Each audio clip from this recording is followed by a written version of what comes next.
Go ahead and get started with our BOCC meeting. Today's date is December 10, 2025. The time is 2:01 p.m. In attendance are Commissioners Eberline, Duncan, and Matari. As well, we have a number of distinguished guests, elected officials, Mayor Davis from Hayden, Councilwoman Wood from Coeur d'Alene, and do we have any other elected officials here? Oh, Ed, I'm sorry, Ed. Should know that. Oh, yeah, you know, Councilman DePriest from Hayden. So, and then some city administrator staff. I'm going to call this meeting to order. Are there any changes to the agenda? Yep. Hearing none. Public comment. Anyone wish to speak? Hearing none. Okay, we will go on to our first business item. It's a discussion with the City of Coeur d'Alene Tribe, Hayden, and Post Falls regarding a CityLink Memorandum of Understanding and a Transit Advisory Committee. All of the information was provided to the board by Commissioner Duncan, and so I'm going to have her lead it off. Sure. So there's been several discussions about governance of CityLink going forward, and this group has been talking about that for a while. So we wanted to present to the board kind of where we're at with the discussions in the past, and I would like to turn it over to Tyrell Stevenson from the tribe, who has some information and can kind of walk us through. Thank you, Commissioner Duncan. Tyrell Stevenson, Legislative Director for the Coeur d'Alene Tribe. Forgive me, I can't remember the date that this group sat here a number of months ago and kind of discussed this issue. And one of the suggestions that came out of that meeting was perhaps it would be useful for decision makers if a staff working group could look at the financial implications, you know, the financial situation that CityLink is in right now, and the financial implications if maybe a governance change occurred, whether that be a joint powers agreement or some other arrangement.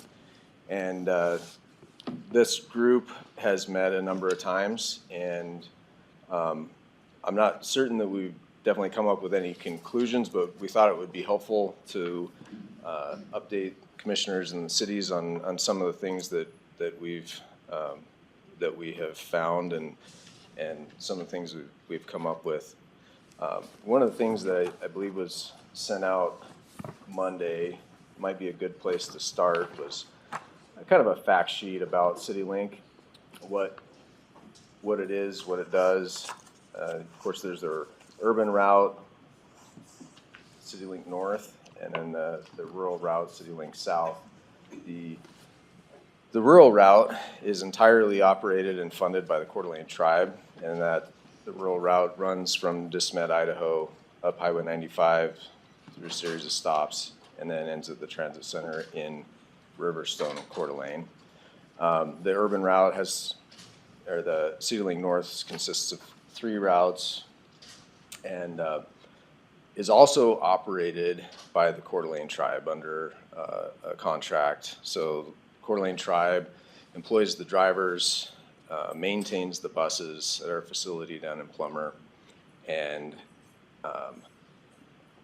the county, which oversees CityLink North, then reimburses the Coeur d'Alene Tribe. So for fiscal year 24, the reimbursement to the tribe was $276,000. I just checked with our finance department and went through the numbers. For this year, the amount that the Coeur d'Alene Tribe expended to operate CityLink North was about $700,000, and then we received $276,000 in reimbursement, meaning that the Coeur d'Alene Tribe funded $419,000 for CityLink North. Included in that packet is also operations at a glance. It's a brief financial statement that shows the costs, revenue for CityLink, total income of $3.2 million And as you can see, that comes from 3 funding sources. Those are FTA grants. And then you can also see that the county provides an in-kind match, the tribe provides a match, and then Kootenai Health does as well, and then the expenses there. I'm sorry, where's this information? It was emailed on Monday. Oh, okay, It's under the Kootenai County Public Transportation. okay, all right. Thank you. And it's the final page. The first 2 pages are a narrative summary, just describing CityLink North and the functions that it carries out. That's fine, thank you. A lot of our discussions have kind of centered on it as sort of what we took as the charge of the working group was to kind of look at the financial picture of CityLink and, you know, how we might be able to better leverage the operations and alleviate burden for the county specifically. One of the challenges that we've had on that sheet under in-kind operations, Kootenai County has $64,000. Now, that is, as best we know, the property tax expenditures from the county that fund CityLink. We also suspect that the number might be more than that because the county also provides finance services, human resource services, attorney services that the grants are not paying for and they're not covered on the sheet. So we spent quite a bit of time trying to dig into what that really would mean and also what an equitable contribution method might be for cities to bear some of that cost. But that's really been kind of the crux of the questions. What does CityLink really cost the county? We suspect it's not only $64,000, but trying to figure out what the full amount of that has been a challenge. Another thing that we've spent some time on is trying to make sure that CityLink meets the goals of the community when it comes to transit. And what I mean by that is it, since the cities are contributing now and I think may or may not be open to contributing additional amounts in the future, how do the services of CityLink benefit commensurately the contributions that are coming from the cities? And how can the cities have input into the operations and how they're run? Commissioner Martari suggested a joint powers agreement in order to accomplish some of those things so that cities would have a stake, a seat at the table, have direct input into how the operations might run, and also ensure that long-term goals of CityLink would include the input of all those partners for big questions such as should CityLink connect to Spokane, for example, things like that.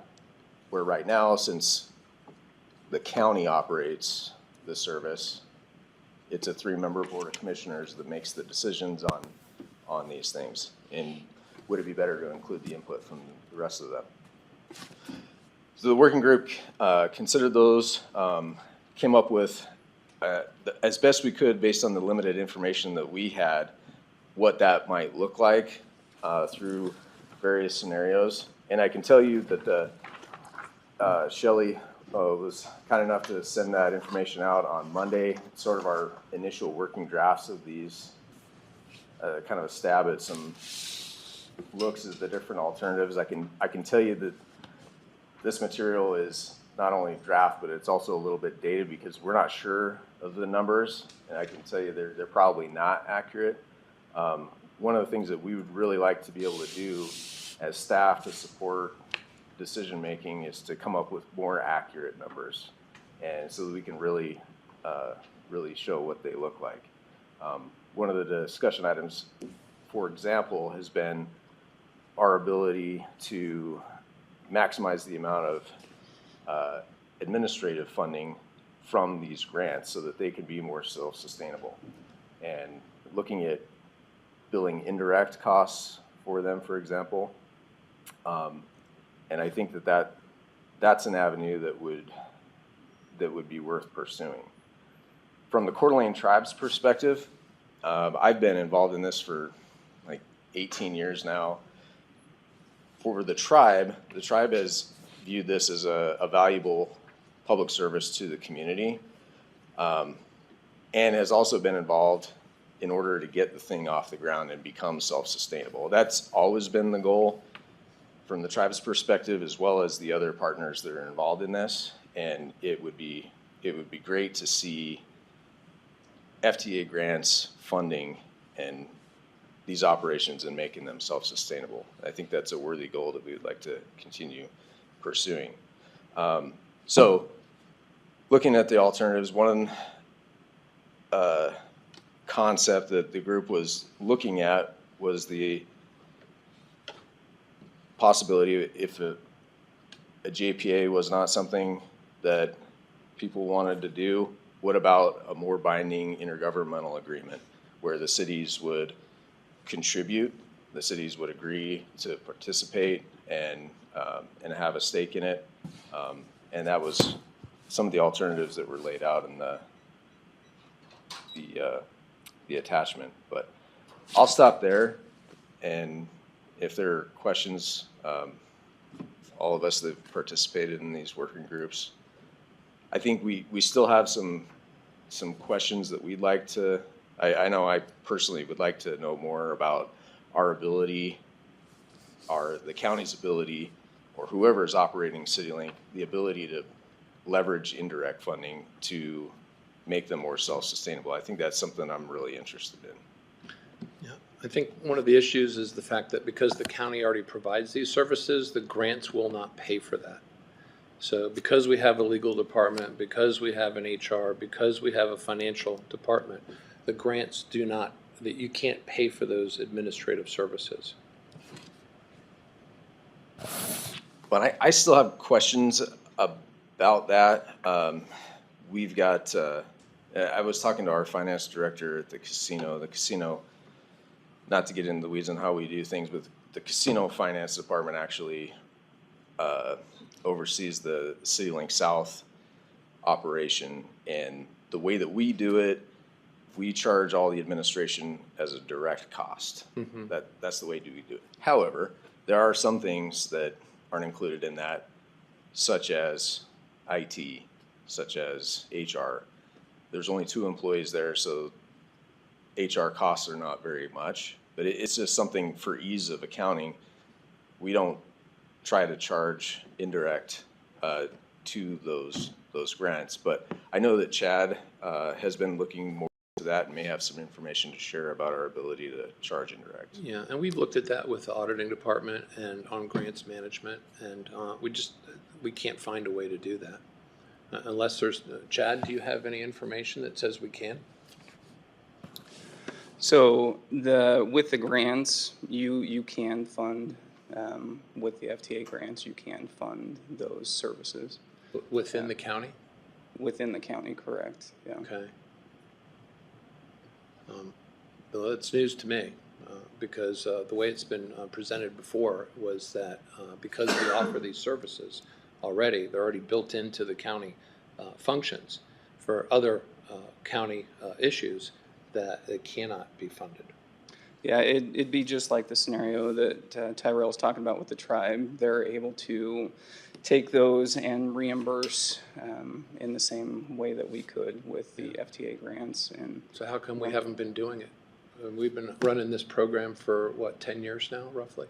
And we're not using the grant money to cover these expenses? Well, originally it was set up so that those costs that were covered by the county were used as in-kind match for funding that's drawn down from FTA. And so that's what the county had decided at that time was an appropriate methodology for helping to fund the CityLink operations. So in that initial decision, they said instead of funding all of these, the county was going to have a hand in it and pay, and so then those costs could be in-kind match, which that in-kind match just help to fund and draw down on those operational costs otherwise. So we've been using legal and HR and financial services as in-kind match so far? We are not, because in order to do that, you would have to track the time.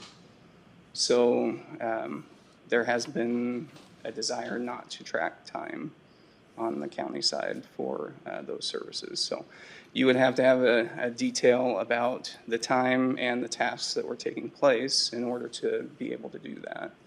And so that's why only a portion of the county in kind, they were paying salaries for transit personnel. So we were documenting time, and then that time was then able to be used as in-kind match. So that's the only documentation that was happening, so that was the only in-kind match that could be capitalized on. So. All right, well, that's good to know. We could probably discuss that a little further today.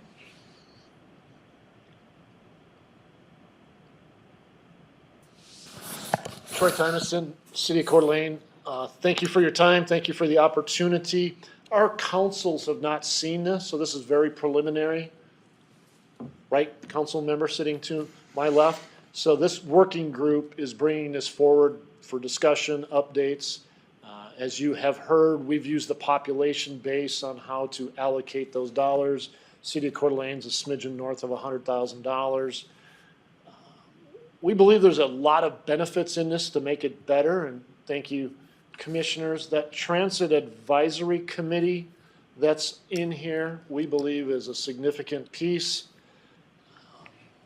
We don't believe as a sub-working group, especially from the city side, that we have any expertise in this, and standing up a joint powers agreement is really not something that the cities are looking to get into. We've got some colleagues in the room that have worked on a joint powers agreement to be unwound, and it's not been what I would say an advantage for any of the entities. So from a staff perspective, we are supportive of this intergovernmental agreement. City of Coeur d'Alene and the other cities have budgets.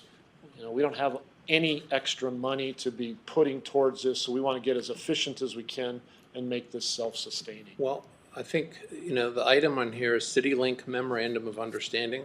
Commissioner Duncan, you want to cover that and describe that? And I'm going to move to the other side because I have a few things that I want to probably put on my computer. And there's a wire over there. Okay. That will connect. Yeah, if you want to give me that. So in looking at this, and again, I've only been to 2 of the meetings, intergovernmental agreement is a better way to say what this initial draft is looking at. Because just the MOU, first of all, we recognize wouldn't probably be as binding as an intergovernmental agreement, number one. Number two would be that it's more binding and the ability to involve the cities now on a more permanent basis. So I just want to read this one part of this. It's actually on page 3 under governance, Transit Advisory Committee, and this is kind of a new concept that I don't think the Board of Commissioners has looked at yet. A Transit Advisory Committee composed of 1 elected representative from the county, the tribe, and each participating city will be established. The committee will meet at least quarterly to review service performance, budget matters, and propose changes to service levels. The committee will approve recommendations regarding the budget and operations of CityLink North to the Board of County Commissioners, which retains implementation authority. So again, this is very preliminary because the councils have not seen this, but I figured if the Board of County Commissioners was not going to entertain an intergovernmental agreement, then there was no reason to burden the city councils with something that the Board of Commissioners was not going to entertain. So I think this covers a lot of ground as far as it's a good segue to get the cities more up to speed on operations. And so in the future, if a city or the cities wanted to form a transit authority or a JPA, it would be, they'd be way ahead of the curve as opposed to today, where it would be brand new, big learning curve and have quite a detriment on governance and operations at this point. So again, this is a very rough draft, and it's meant to be discussed and vetted out to make sure it is the best thing coming forward for the operation of CityLink.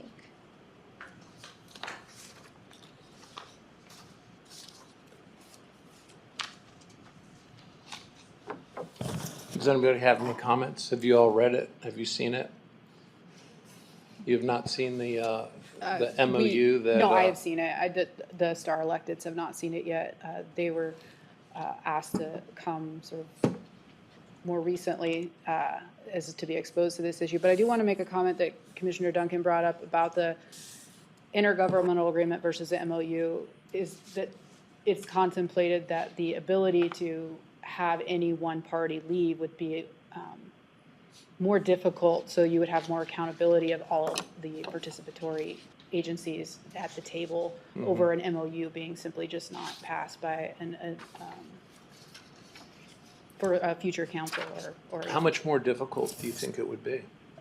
If there's some language contemplated about the what ifs, you know, if there's one agency decides to leave, that all of them have to review that and consider it. So.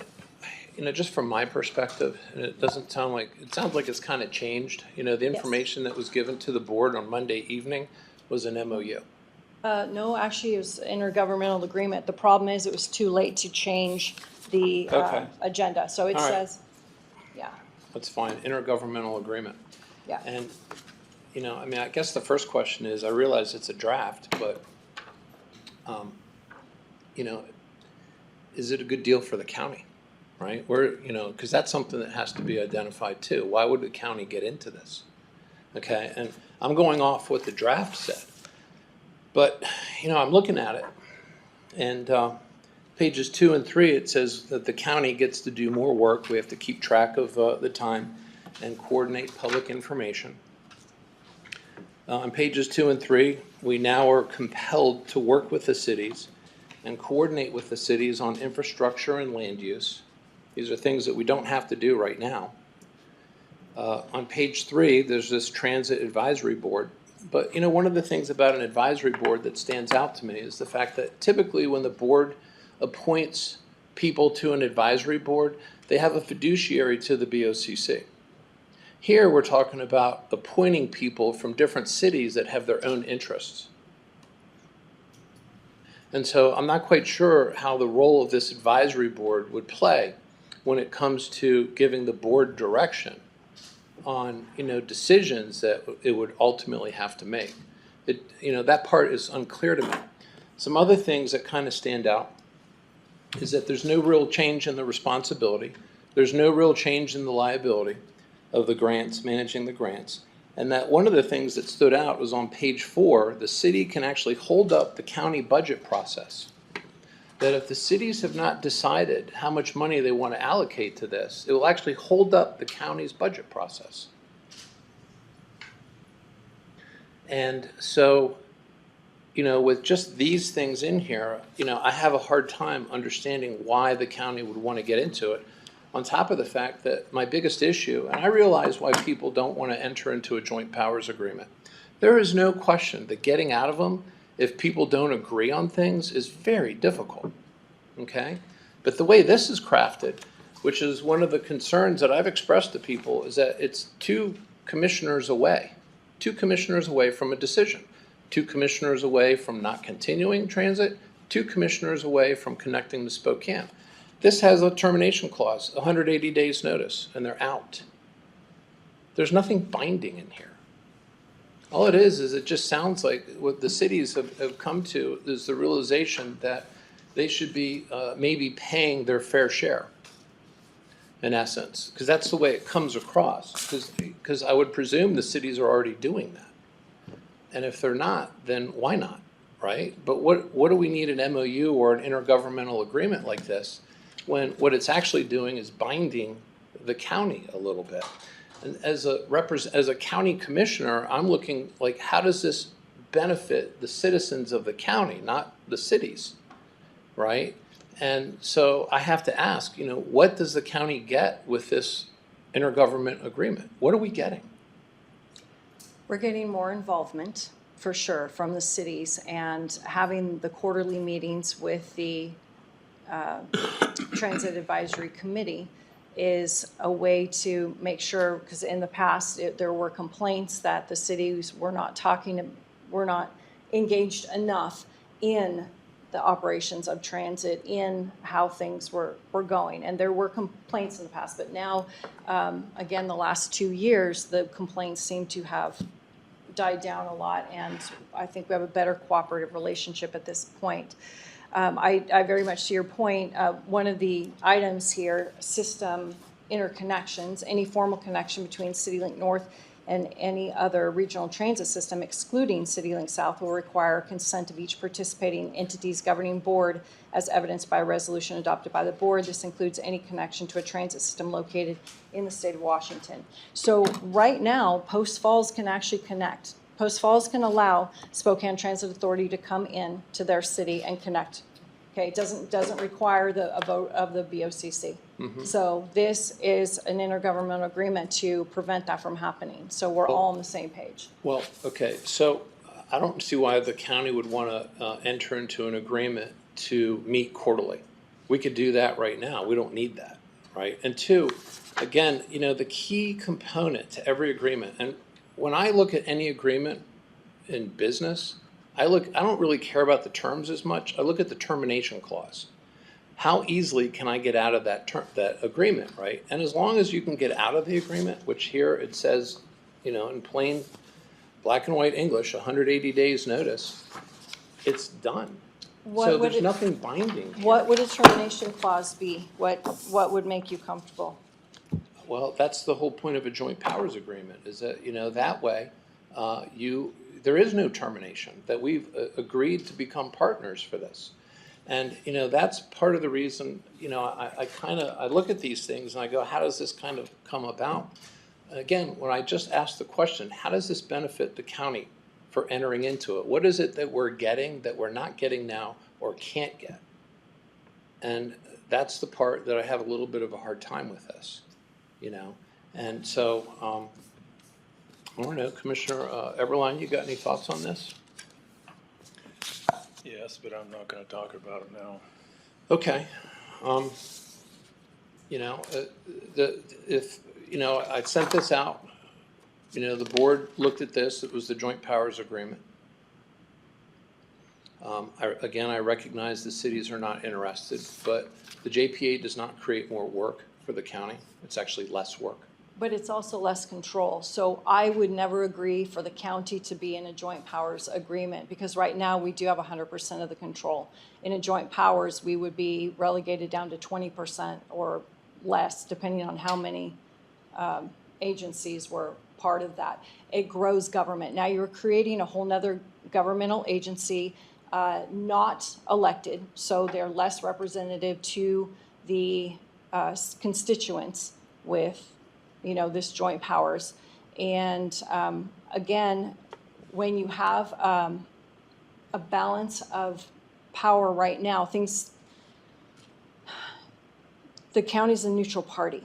And so it's easy for us to be able to balance what the needs are of CityLink instead of having one or two of the bigger ones start to request, demand, however you want to put it, things that might hurt operations from other users.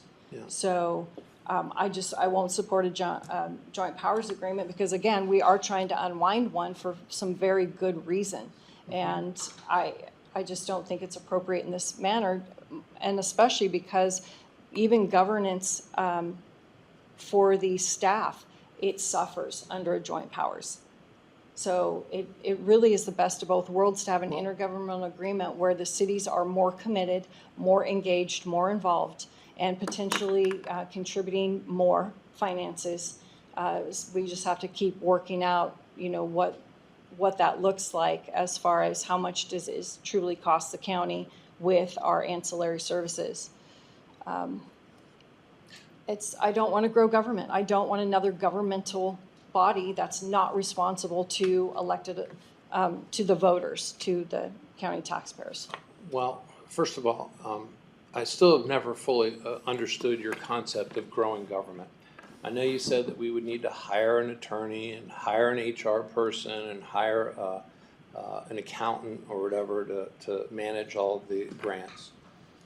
That's just simply not true. All of that can be outsourced, and it would be less of a burden on the county. That's the But first thing. outsource is the same thing, it's That- hiring somebody to do it, you're That's not growing outsourcing the government, contract. okay? I'm sorry. it's Can just can not I growing government. ask a question real quick? Yeah, sure. Has the BOCC asked any of the cities if they would prefer a JPA? Because instead of listening to you guys have a difference of opinion on whether we should or shouldn't, if Coeur d'Alene, Hayden, Post Falls, et cetera, has no desire to do JPA, this conversation, as far as I'm concerned, is mute. Yeah, and that's a fair statement. What really happened here was that this intergovernmental agreement was presented to the board Monday, evening for today's meeting, right? The board has not had any opportunity to discuss it. I mean, frankly, I kind of feel like your time is a little bit wasted because you're coming here so that the board can figure out if it wants to do anything in front of all the other cities. I mean, I don't know, does that happen in the city councils where, you decide these things and invite the Board of County Commissioners on any kind of joint agreement beforehand to see if the city wants to do something? You're always welcome at our meetings. We'd love to have you at our meetings. Well, but inviting us. Sure, I don't know about that, Bruce. That seems like a scenario that you want me to comment on that hasn't happened. But what I would agree with the mayor that, cities are obviously interested in this. I like Leslie's ideas. It seems like she's, the number one thing for elected officials, you'll hear from the people that are in the elected office like yourself, is how do we share resources on behalf of our constituents? How do we not have kingdoms? How do we come together, support the tribe who's been magnificent in this community, and support all the people that use CityLink? And it doesn't come about by planting our own flags. We have to work together. There's probably some things in here that you would like to see changed. That probably could happen through conversation. It looks like the committee, which I haven't been a part of, has worked really hard to bring something together that we could all potentially agree on.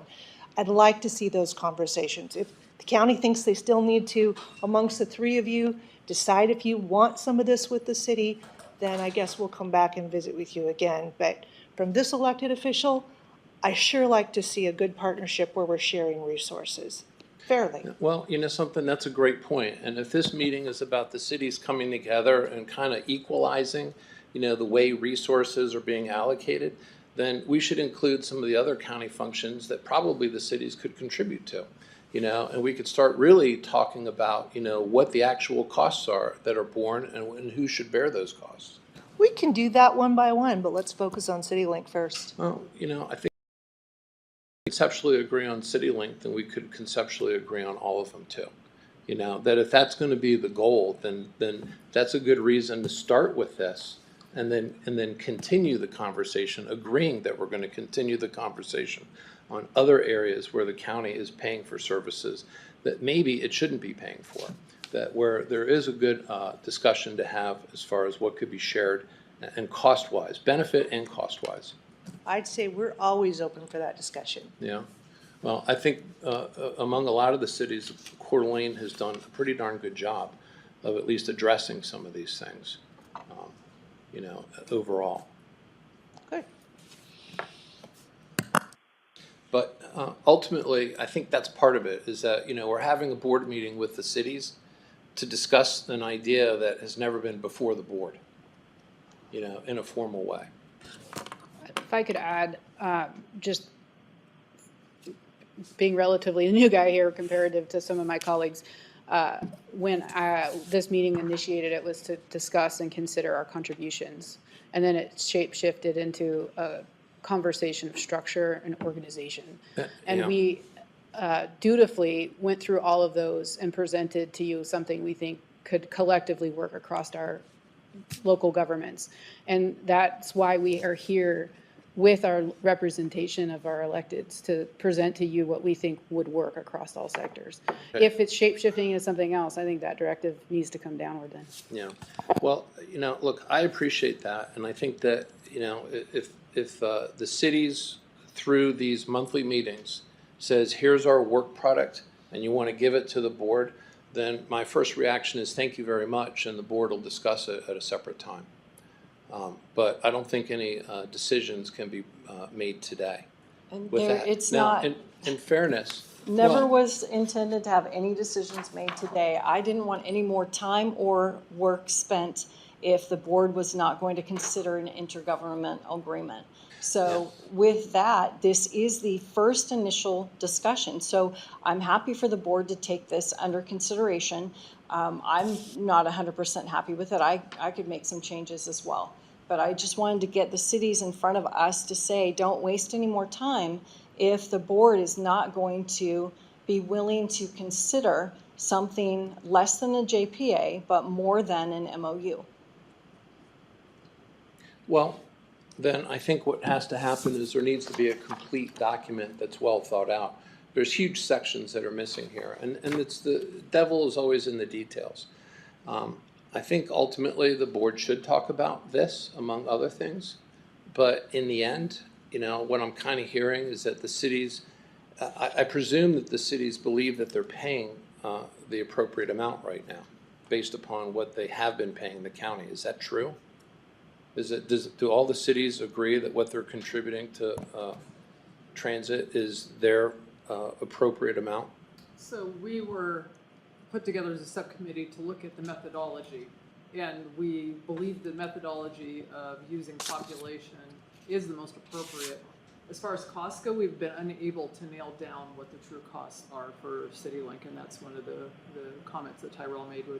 We would need additional information to know what those costs are. So, Yeah, I mean, I got an email from you, Shelley, that asked me questions about a JPA. So, you know, that was one of the reasons I showed up to a meeting, was to discuss right, that. and there's four options listed here Yeah. on the comparison sheet, so that everybody could look at them. And again, it's draft information, and so JPA is listed on that sheet also. Mm-hmm. Yeah, I think that, you know, the board can talk about this, you know. So I guess in the end, you know, thank you very much for giving us the information.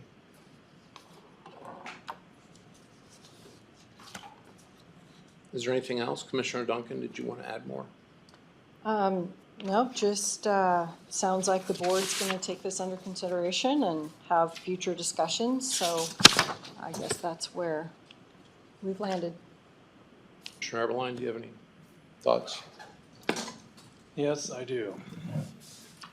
I thought it was Ubers that would be the best way to go. It's private sector.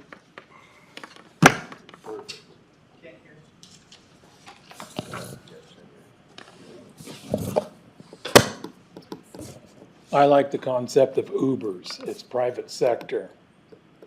Instead of taking a big monstrosity of a whole bunch of buses and all this foo-for-all coming around, it's ridiculous, I think, in my opinion. We don't need it. If a city wants to do it, go for it. They do it in Seattle. If I may follow up, Commissioner?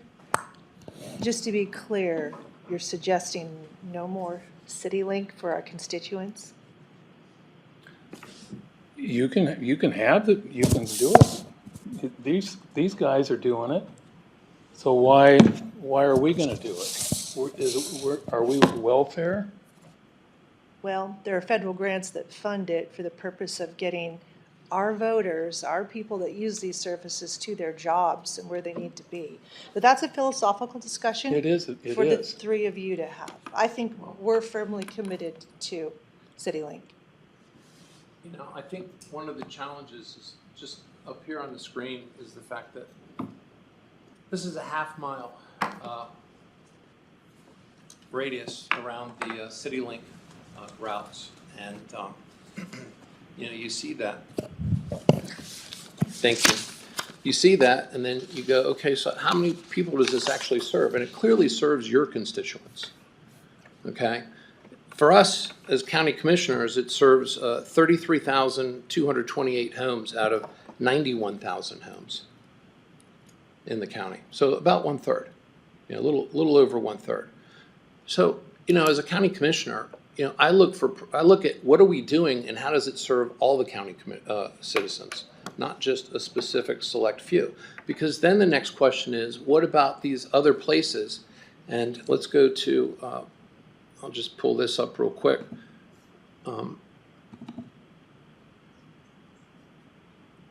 What about, this is a county map, all the other places where the CityLink doesn't serve? Should we start developing special programs for them? And that becomes an issue, because what's our policy? How do we determine who we do what for whom and when and how much? Well, I would say that the working group that Commissioner Duncan has suggested would be able to answer a lot of those as we move forward in the future. What, as far as like, you're talking about the working group that's in the intergovernmental? So they would help the county commissioners determine other programs for the residents in Athol or Worley or Harrison that don't get this program, the CityLink right now? I think they would give you the data you're looking for. It sounds like that was the purpose of the committee, more input. As far as how we spend money for those citizens? I mean, you're talking about expanding CityLink to those places? Spending money is always going to be the commissioner's decision. Yes. But for input on what makes sense, sure, that working commission would be good for you. Yeah, I mean, I appreciate your comment, but I have a hard time just wrapping my arms about how that would work in practical terms. But I understand. And that's why I look at this and I say, here's a program that the county is managing for a very small region. And again, it's just one of those things that I look at it from the county's perspective. Frankly, I don't believe the county should be in the business of providing public transportation. I believe it's more the city should be in that business because that's who the CityLink serves. Typically, that's true. And so I'm just trying to find a way where that responsibility, liability, and contribution can be taken over by the cities. That's the whole point. The intergovernmental agreement, we can talk about that, but it still doesn't cover many of the main issues that I see. And down the road, when Commissioner Duncan and myself and Eberline are gone, 2 other commissioners can decide something different. And that's just the reality of what can happen. I mean, I don't know. What kind of a termination clause do you think? 3, 4, 5 years? Could we do that? Could we bind future boards like that? So anyhow, does anyone have any other comments they'd like to add? I very much appreciate your work product and presenting it to the board. Thank you. Next up is public comment. Would anyone like to speak? Come on down.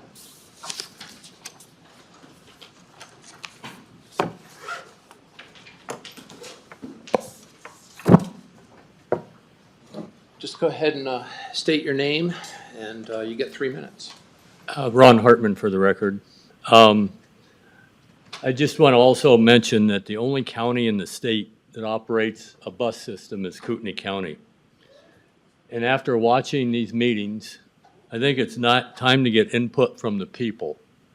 And I think the process to get input from the people is a ballot box.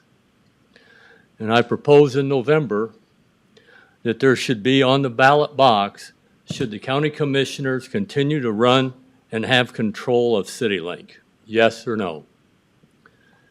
And if the vote is no, then the hammer's been put down and you won't have to have much more discussion about this. Thank you. Thank you. Anybody else? I have to just say, I think it's really rude that all of the They left before people left before public comment. Thank you. Duly noted. The comment was that one person thought it was very rude that the city folks all left before the public comment was done.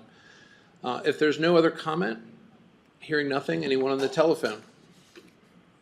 2:45, meeting adjourned. Tribes.